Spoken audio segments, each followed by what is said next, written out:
Welcome to the Tiffany Mika podcast. What we do here is build the strength and courage in you to accomplish your big dreams and goals in your sport. No longer will you feel limited. You won't feel you're not good enough. You won't question whether you will make it. Those doubts will disappear because you will have the competitive edge over your opponents and leave them in your wake. And the bonus is others will notice. Listen up and take notes because I will show you exactly how to do it.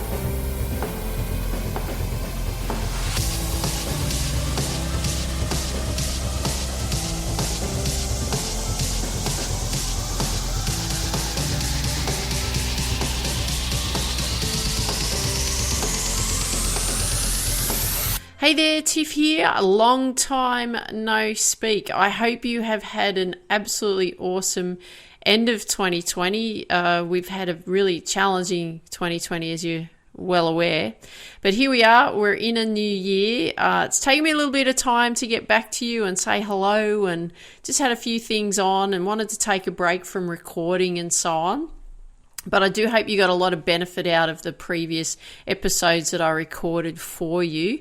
What I'm going to do today, just to kick things off for the year, is I'm going to share with you an interview that I just did quite recently with Fief Macrander from Holland. She actually interviewed me about my book, Focus, How to Reach Your Potential in Sport, Business and Life. So you're going to be listening to the recording here. Hope you enjoy the recording.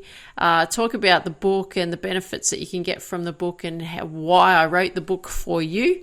And if you want a copy, just come and get one from me at tiffany-mika.com. Look forward to seeing you real soon. Make sure you listen to this interview following right now. Dream big, believe in you, go after your dreams. Today we have Tiffany Mika. She's former international tennis player, and today coach and mentor, founder of Reach Your Potential with Tiff, and a lady golf teacher. And she's a professional sports teacher in golf and tennis for over 20 years. And she's a highly regarded speaker. She wrote a book called Focus, How to Reach Your Potential in Sport, Business and Life. It's a book that gave me a lot of insight of the steps to be taken to reach your ultimate goal. It's a very practical book. Yes, there it is, with food for thought, but also a lot of exercises. So welcome, Tiffany. Hello, Fief, and thank you very much for having me. Yeah, great to have you in my podcast, Meet the Max. Well, of course, I read your book and did some of the exercises. And what I noticed reading your book, it's a book and a real lessons learned, isn't it? Mm-hmm. Can you tell us about it?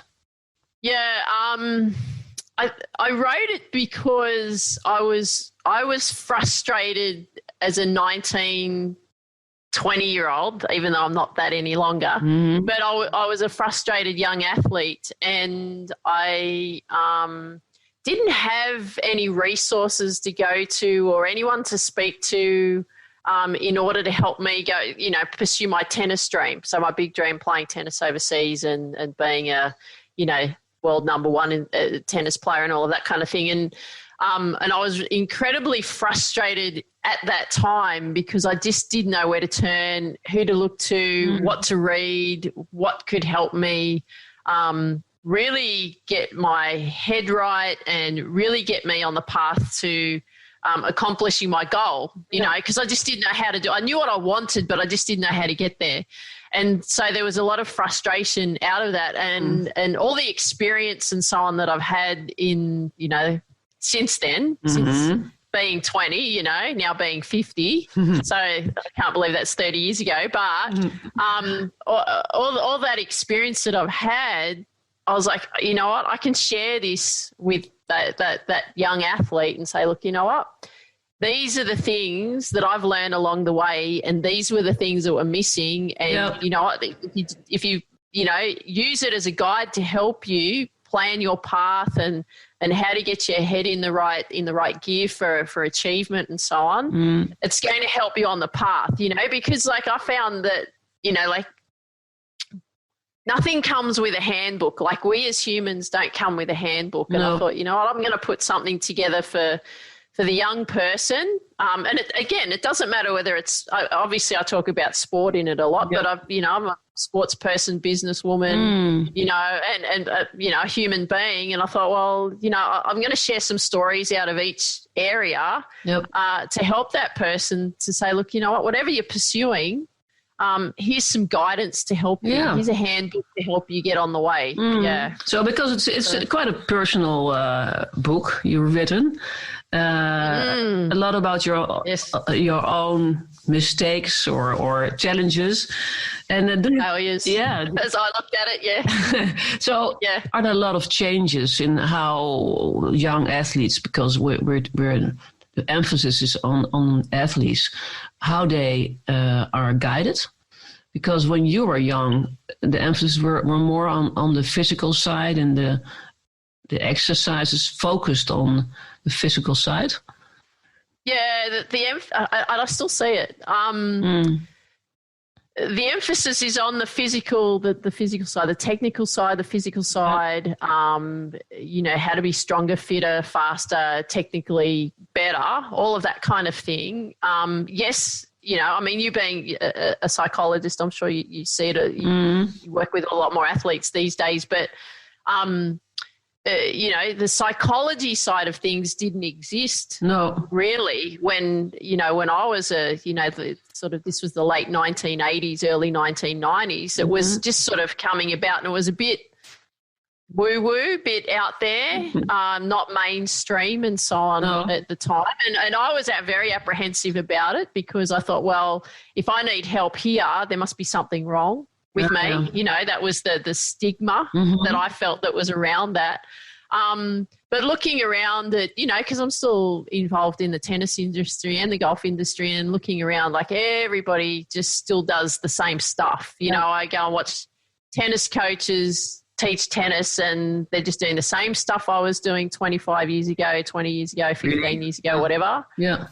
Golf coaches are still doing the same thing that they've always done. I've been in the golf industry probably about 15 years now. And again, I just see the same thing. It's all about technique and so on. Yeah. So when I work with someone, I want to get this right, because this is the stuff that's going to make everything else work. And if this isn't right, you agree with that. But if this isn't right and we can't get you into the right frame of mind, then nothing's going to work. Yeah, because you're pointing on at your head, on your head. Yes. So. Oh, sorry. Yes, something. That's right. It's not necessarily a video call, is it? No, but problem. If you're not getting your brain, your mind, because if you look at your book, it's almost a program in itself.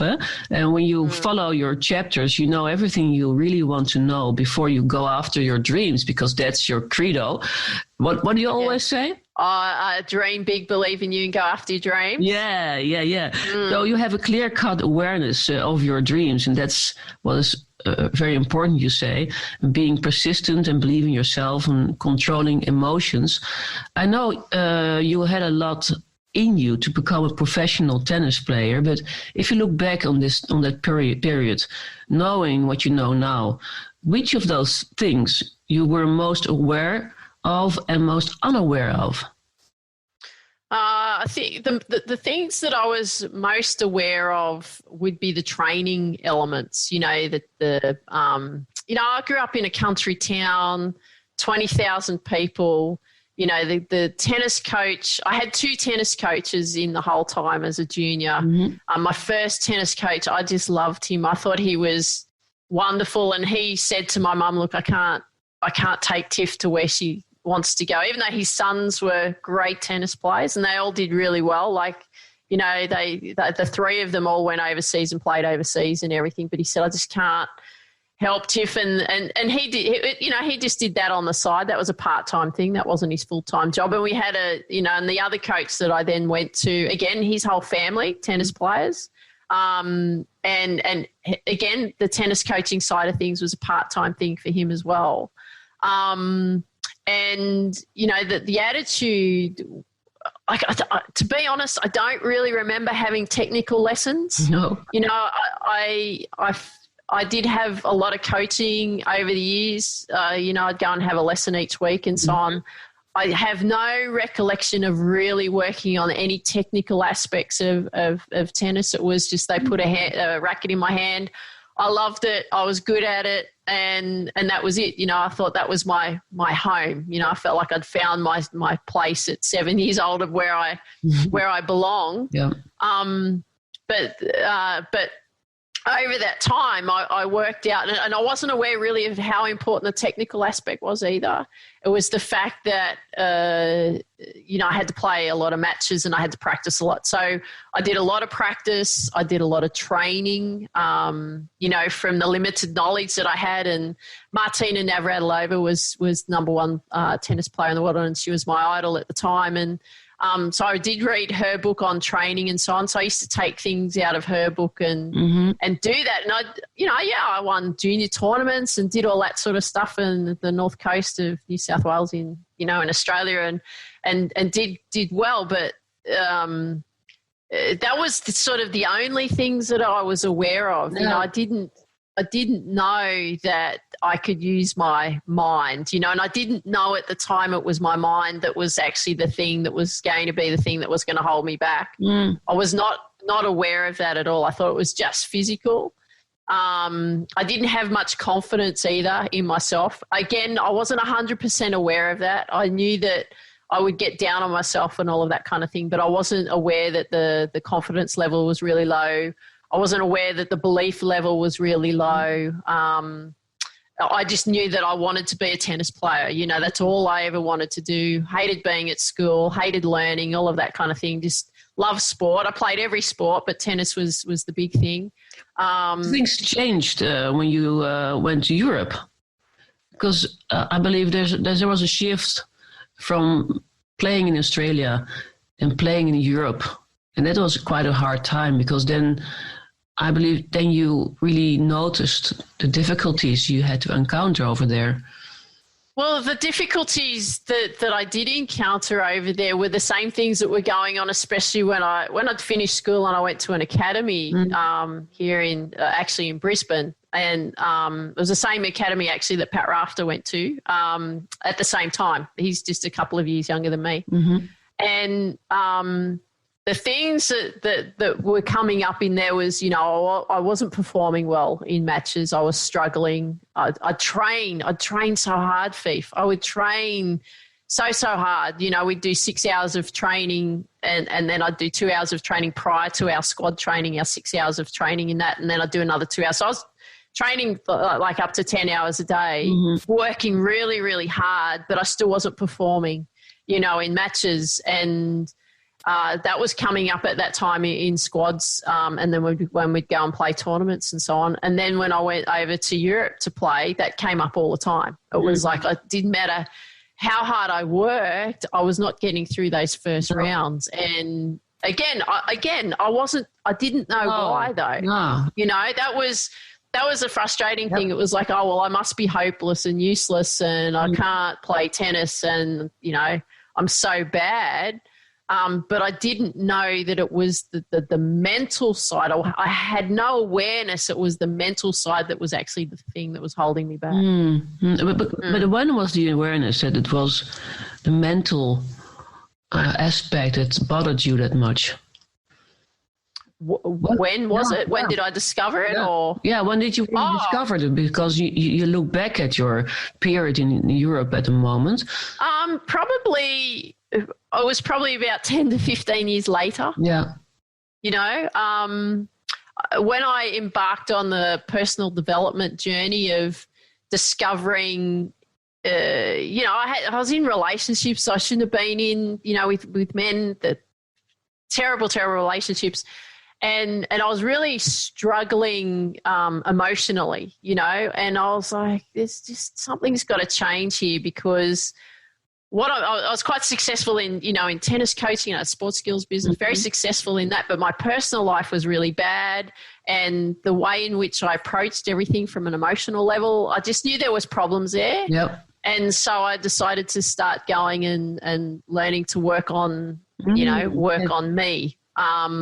And understand what was going on with me. So I had a lot of breakthroughs and discoveries about about what actually went on. So it was sort of from the age of around about 35. And at that time I had taken up golf as well. So I didn't want the demons, as I call it, my tennis demons, to come back and haunt me in golf, where I thought I had another chance of doing something pretty amazing in another sport. And I didn't want my tennis demons to come back. So really the focus of this personal development journey that I started on was really so I didn't have the tennis demons come and haunt me from my past, and I could deal with things in golf and manage myself a lot better moving forward. Yeah, so that's sort of how that came about. Because you're talking about go after your dreams, but I know that you came back from Europe, and for some time you didn't know what your dream was. Long time. Yeah. It was making that decision in Europe to come back to Australia and giving up on I call it my ultimate dream. Giving up on that was the most devastating decision that I had ever made, in that my whole 20 years of my life. And it was like I had lost, the love of my life. I actually feel a bit emotional, sorry. But I felt like I had lost the love of my life in that time, because that was all I had, And, so that was really, really difficult, very, very difficult time. So difficult, I couldn't bear to look at a tennis court. I couldn't bear to look at a tennis racket. I was just so heartbroken, Yeah, it was really, really a very, very tough time. And I wasn't really sure what I was going to do after that. And it was a lot of trying to figure stuff out. Yeah.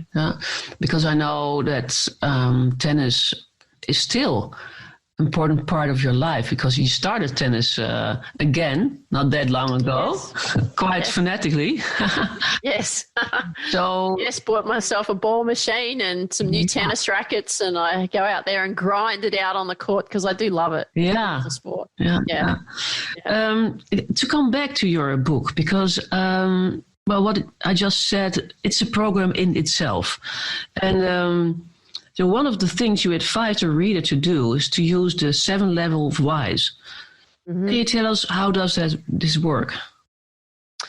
Yeah, I actually discovered that through a book that I was reading. It was Millionaire Success Habits, and the author took you through that, Dean Graziosi, and he took you through this process of working out much deeper, why are you pursuing what you're pursuing? What's the reasoning behind that?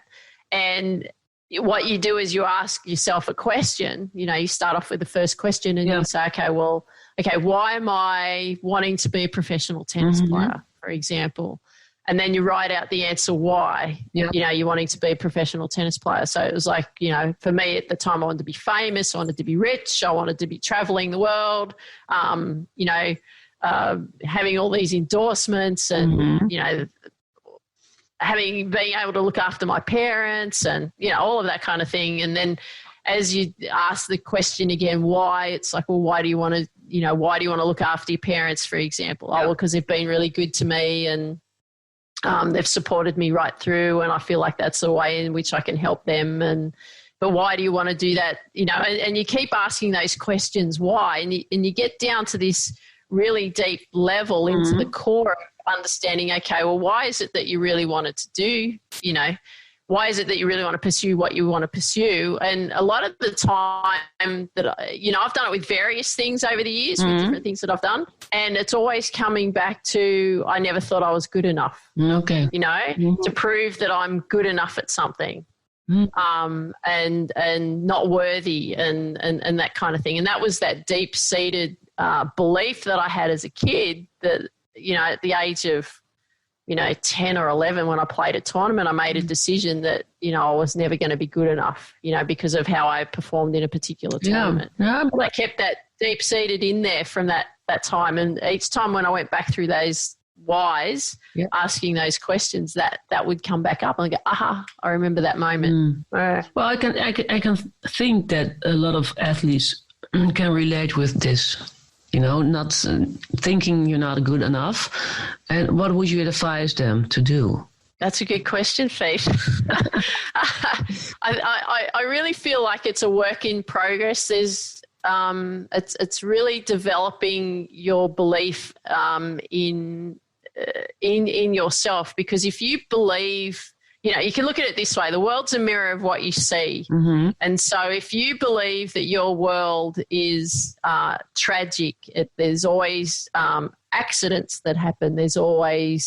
You always get let down by people. You never perform, in your sport. You never win a match, or you never win a game, or, and you suck at your training. And there's all of this kind of thing. If you think that, and then you're putting that energy out into the universe, and then you go and do it, and you go, see, I told you I'd lose that, because that's what's going on in your mind. So the big thing that if an athlete, especially, or anyone really that's listening to us talking, the biggest thing is actually to start changing the way in which you think about things. And it doesn't happen overnight either, as you know yourself. Like it takes time, it takes practice, just like practicing a skill. Writing out something each day is a really good place to start in working on developing your belief, is starting to change the way you think about things. So rather than saying, well, I'm not good enough at tennis, writing something like I'm really good at understanding tennis technique, or just changing the way that you look at it to start helping, change that thought process, and writing it out every day. I think writing it out rather than reading it out is a good thing, because it helps, especially, sports people, we're touchy-feely type people. We like to connect with things. And I think if you connect with a pen and paper and you can feel that expression come out of you, I think it's much more effective. And then you can input it back in here in a much better way, more effective way. Yeah, because in your book there are a lot of writing exercises,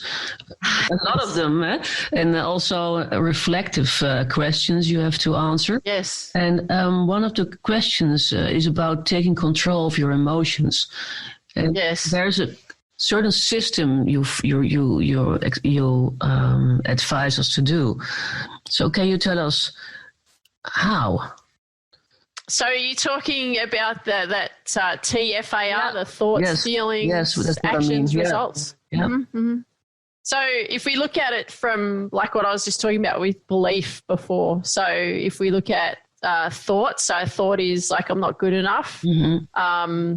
Feeling is like, well, you feel sad and depressed about it because you think, oh, well, I'm not good enough. So the actions in which you take are going to be you're not going to try so hard when you go and play in a match, or you're not going to try so hard when you go to training or anything like that. And then the results are like, we'll see, you're not performing, you're not winning, you're not getting stronger, you're not getting faster and all of that kind of thing, because of that negative, thought process that goes on that then creates those results. Yep.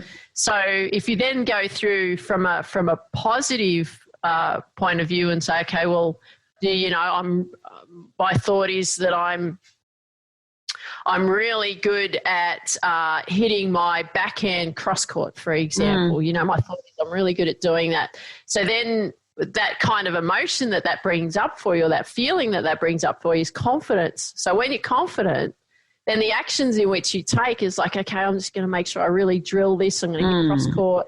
I'm going to do this particular technique, and I'm going to focus on this, and I'm going to hit it at this particular spot. And then the results are that when you're out, competing and practicing and doing everything else, you're actually executing that shot because you've believed that you can do it, because you've had that confidence in it. You've taken actions in a positive step.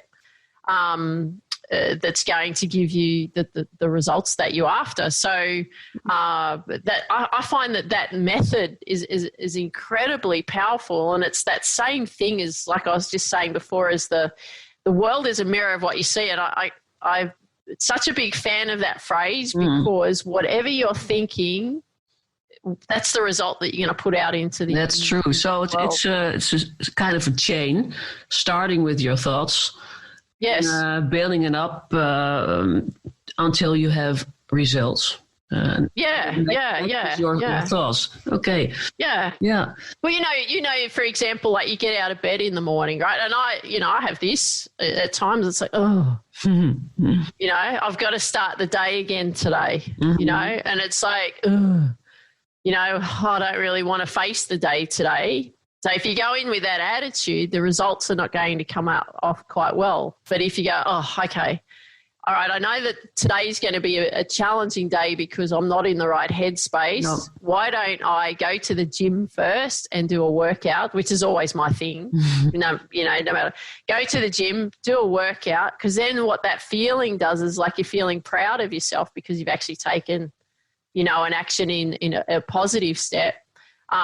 Then those actions obviously is by you going to the gym, you're doing a workout, you're raising your blood pressure, you're feeling stronger, all of that kind of thing. Yep. And then the result is that you've actually started the day successfully already, and it's 7:00 in the morning and you feel fantastic. Whereas an hour and a half prior or 2 hours prior, you're like, I don't know if I want to face this day, but you change the way in which you operate just by something simple like that. So change your action, and obviously, if you don't really feel that nice or good, then you have the urge to doing nothing. But you say, well, despite the feeling, just do something, which gives you more energy. Yeah, just show up. Yeah. Some days it's like, oh man,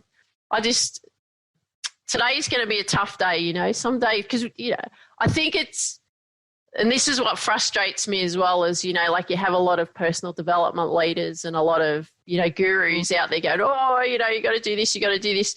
And they never make out that they ever feel flat at times, and I think that's normal. We all feel flat sometimes. Some days we bounce out of bed and can't wait to take on the day. And then other days we feel, it's going to be a bit tougher. Yep. And in those days, I think these are the most important days. And it also shows your character as a person and also as an athlete or a business person who's striving to achieve something, is that you're still going to show up no matter how ordinary you feel, So going to the gym, even if it's just doing a bike thing for 10 minutes, or you've done some sit-ups, or you've just done stretches or something, you know what? You've showed up. Be proud that you've actually made that effort, that you've actually been able to get there. Because usually when you get there and you get started, then you can continue on. True. But if you don't get there, if you don't go, then you're like, Yeah. You take that attitude with you for the rest of the day, because you're setting yourself up for, I would say, not failure, but a more challenging day versus something in, okay, great, you know what, I showed up, I feel so much better, let's go. Yeah, I think the good thing of it is you can do two things. I think you can put on your happy face and just ignore your emotions. But what I do like, the other version, is just to acknowledge the emotion you have. Also negative emotions or sad or whatever, and ask yourself, do I want to feel that emotion or do I want to change this? So be more aware of what you feel instead of pushing it back or away, because then it comes back anyhow, somewhere in a day or another day. Yeah, and that's right. And I think it's a good thing to acknowledge how you're feeling. Like if you're feeling flat, you're like, yep, I am feeling flat, but what is a way in which that I can change that? Because I really feel like we've got to look at, like we always look at this big goal sort of thing that we're striving for. And if we don't have that big goal and we're not there, we consider, and it seems so far away, and we consider ourselves like, a failure of some sort, especially, the high achievers, like, because we keep pushing and so on. Yep. But I really feel if we look at the little wins that we do each day, whatever they are, showing up to the gym when you don't feel like it, making your bed of a morning, brushing your teeth, just looking at the little things going, yep, you know what, I've set myself up for a successful day because I've been to the gym, I've had a workout, I've got my head right, I've got my body moving, I've brushed my teeth, they're nice and clean.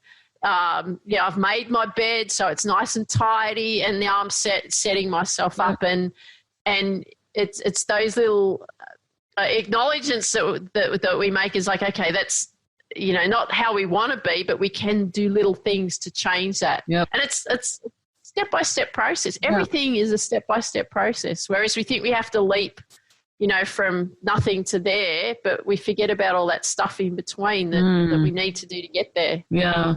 And I think too, sorry, Fief, but I think too, because I've got a friend that I talk to each week, and she's pursuing karate and so on, and she gives herself a really, really hard time, all the time. Nothing's ever good enough, and the conversations that we've had over the last probably 6 months or so now is like it's been amazing starting to see that transformation that she's starting to go through, because she is looking for those little wins each day.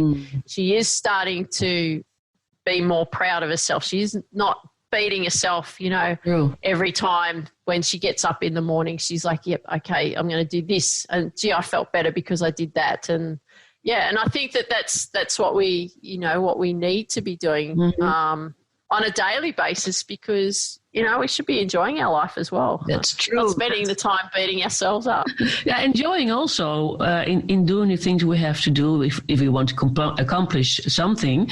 And one of the things is just showing discipline. So one of the chapters you wrote about. One of the many chapters. Yeah. And consistency, and I was thinking about your example about Michael Jordan. I just read a book about him, and that he was so bothered that people tended to think of him as a natural born athlete. And that he said, well, people really underestimate the hard work he had to do. And, you say the same, I think. Just be aware of pushing, keep pushing, and the hard work you have to do every day to really accomplish something. Yes, absolutely. It's in everything that we do, like in sport, or it's in business, or just, having a successful life even. People think that, the ones that are successful, there's a saying, like people love the glory, but they actually don't really know the story, on how they've got there. And even those that are right at the top, even if you look at the tennis players as well, like they work so much harder because they have to stay there, so it's you're going up that ladder and wanting to go, oh, I've climbed to the top of the mountain and now I'm here and I've accomplished something and I've worked really, really hard. And I've done everything that I possibly can in every area of my life to ensure that that's happened. And then you get there and then you're like, oh, far out. I've got to work even harder because now I'm at the top of the tree and people are coming up and they're wanting to bring me down, So you've got to keep looking for that edge. You've got to keep finding new strategies and skills and ways in which that you can enhance yourself so that you can keep them away from you, so that you can keep excelling and being that, so much further away and making it harder for them to get to you. But yourself, you've got to put that, it just gets harder. Yeah, that's true. Can't say it's easy at that level. No. It just looks easy. Yeah, it looks easy. Looks quite easy because after hard work. Yeah, that's true. After 12-hour days of training, your guts out, for many, many years, and people think it looks easy. Like like when people win tournaments, when golfers and tennis players, because there's big money obviously in the tournaments, and when they win 1.2 million or whatever in a tournament, and they go, that was a pretty good 4-day effort. And I'm like, well, let's think about that. They could be doing that for the last 20 years of their life, and that's their first breakthrough. And people don't look at not only the money investment from their parents and themselves and all of that they put in, but the actual time, the dedication, the discipline, the structure, and everything that they've put into to accomplish that. It's I think it's amazing. I know the consistency is your favorite part. And you even call yourself a consistent expert. So yes. So how does that work? Just for my understanding, when I would have you as a golf teacher, so how would that work out? How would that work out? Is it being consistent? Yeah. Well, I take you through a process. So it's a system and I think that's a really good thing for anyone learning anything, is to be able to learn a system that you can then follow. And then it's making sure that system is easy to copy and it's repeatable. And I find, I'll give you an example of what I had learnt, which was not a good example, and then I'll give you an example of what I do. So when I first started learning to teach golf, I went and spent some time with another golf pro in helping to enhance my teaching skills and so on. And he was going through the golf swing with me, and he got up to about point 15 on the part of the golf swing, because he had something like, I think, 20-something points or something to the golf swing. And I said, I'm an experienced sports person, and and I'm experienced in the sport, golf, and so on. And I said, no, I'm lost at 15. I said, I was actually lost after about 0.5. And I said, you get a beginner in to teach them how to play golf, and you're going through something like 20-something points. I said, you're going to lose them, And so I found that really frustrating. So I went I'm not teaching in that style. And because I had learnt how to teach kids, because I had a sports skills business for kids and I had a tennis coaching business and I taught a lot of kids and so on, I knew how to break things down and really simplify things in a simple way. So when I ventured into golf, I was like, okay, well, let's pick out the main points in what I can do to help that person learn to play golf, like yourself. You're learning to play golf because you want to be a better golfer. Not that we're in the same country, but one day we might be.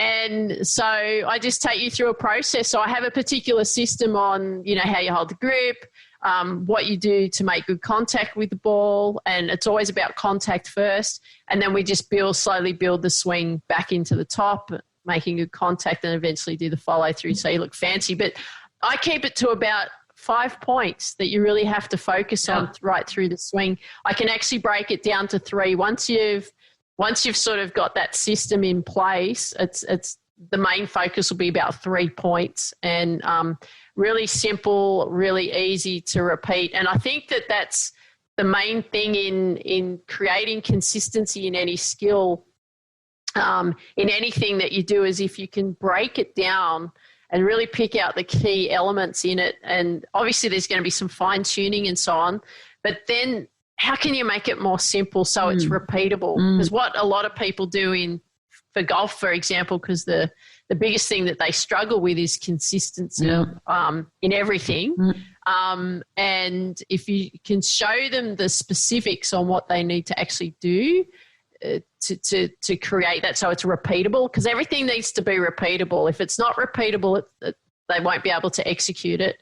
But if it's repeatable, then that's where the consistency is. Yeah. And I think people make golf too difficult. I think that they make a lot of other things, in life too difficult. And if we can simplify them and make them easy, I think people can accomplish a lot more. Oh, you showed me a video, you exercising with tennis. You remember?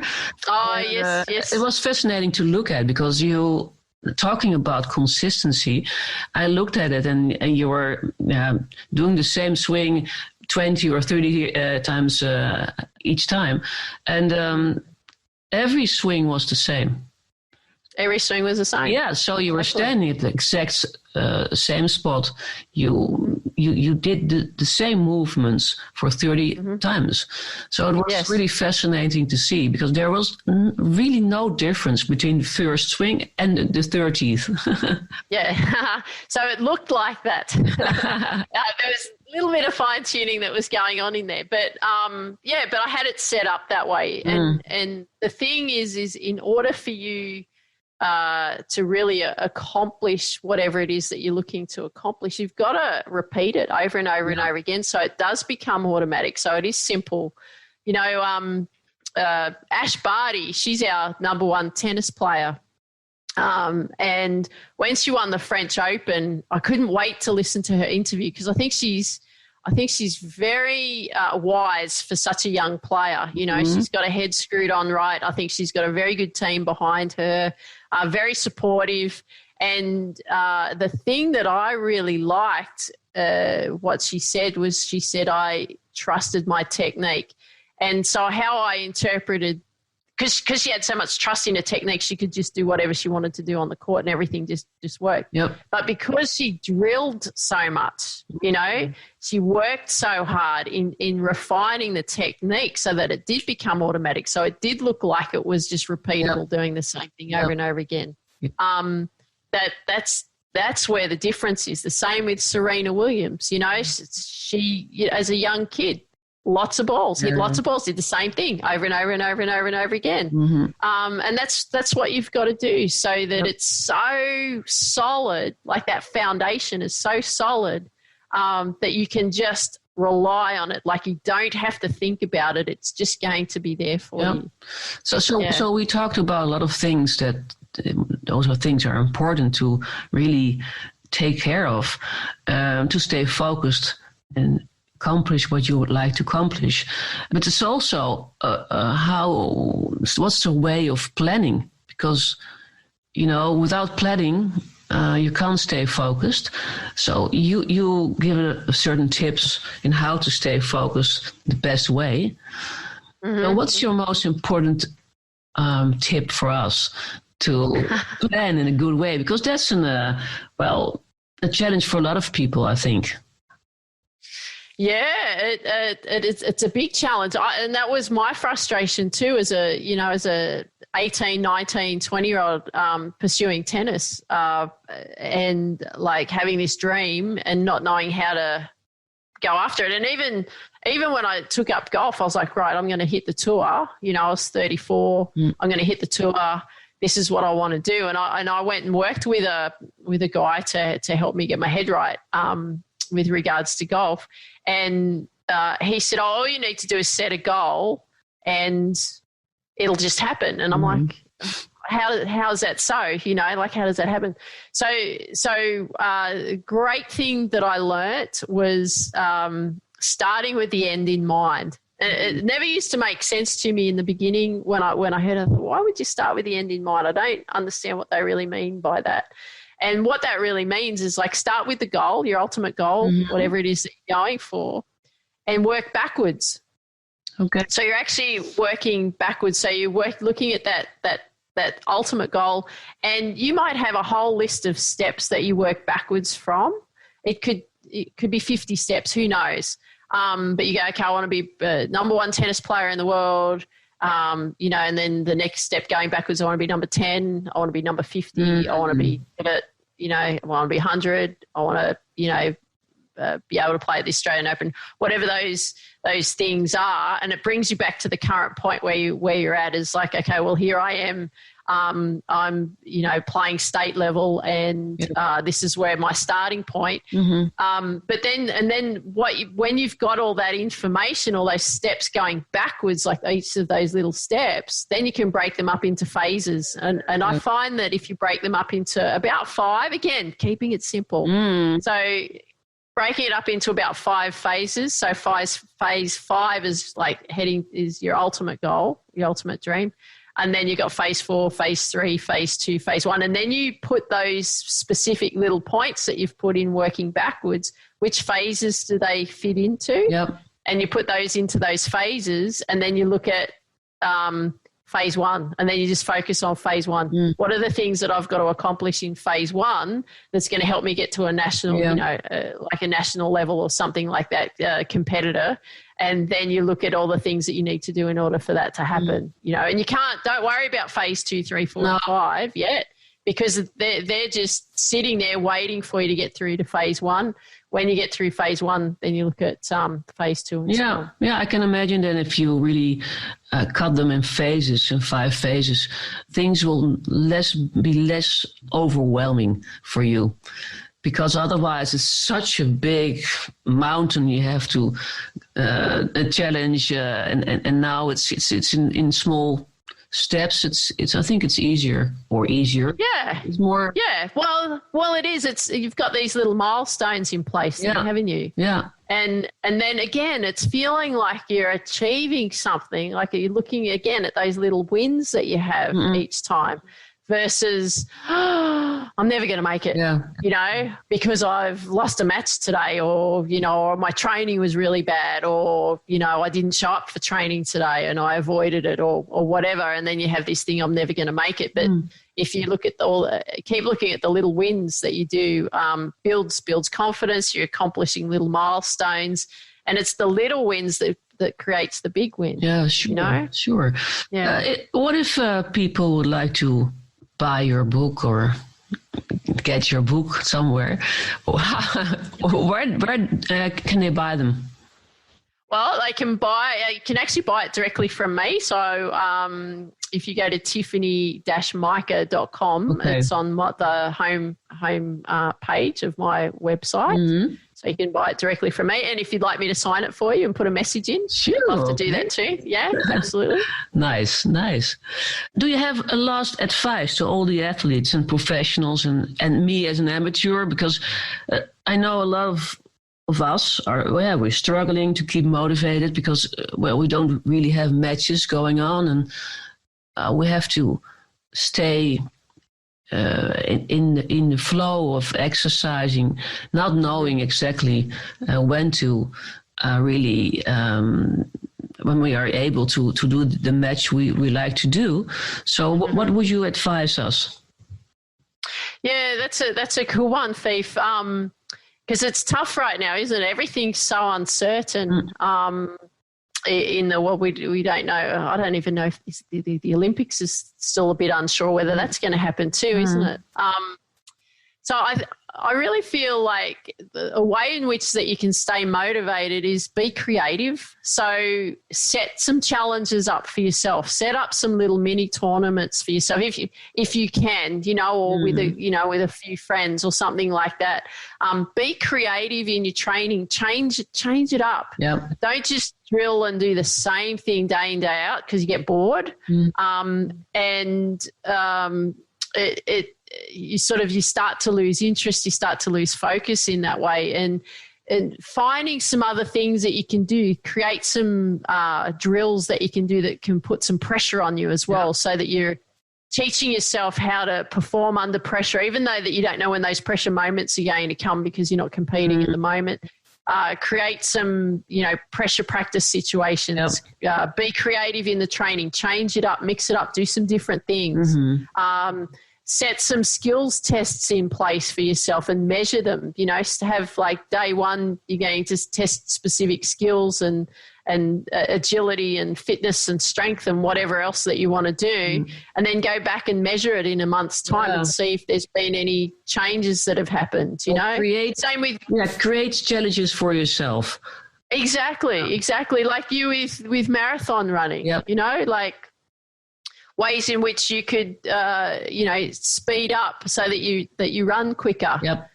What are some things that you could do, and maybe do some tests on yourself from day 1 and then do it in, day 30 and see, okay, well, let's test this out. Like, can I, maybe if you just did a quick 10K run or something, and then, and then measured it again, but then there was some specific elements that you're working on, speed, the speed element in there to get you quicker in that the first 10Ks or whatever, to set a particular pace or, something like that. But I find that, and the other thing too is foundations. Like I'm big, this consistency thing, Yes, build those foundations, have them so solid that they're unbreakable, that you can rely on them. They're the foundations, like in a house, we put the foundations in place. Get those in place, then start putting other things out there. Be creative with your training. Test yourself on various things. Have some pressure practice in place. Great. Work on your head, read my book. read my book and do the exercises out of it. Yeah. There's that you can do. There's That's lots good of advice. That's certainly good advice. Well, I'm very glad that you were on my podcast, and I really enjoyed our interview. I did too. Thank you. I will put all the information in the show notes and where they can buy your book and find you. Read. Thank you very much. And and I wish you all the best. Thank you very much, Fief. Thanks for having me. It's been an absolute pleasure, and I hope people that are listening get a lot out of it and are motivated to keep pushing and keep moving forward towards their ultimate goal. Thank you very much. Bye. Thank you. Bye. See you later.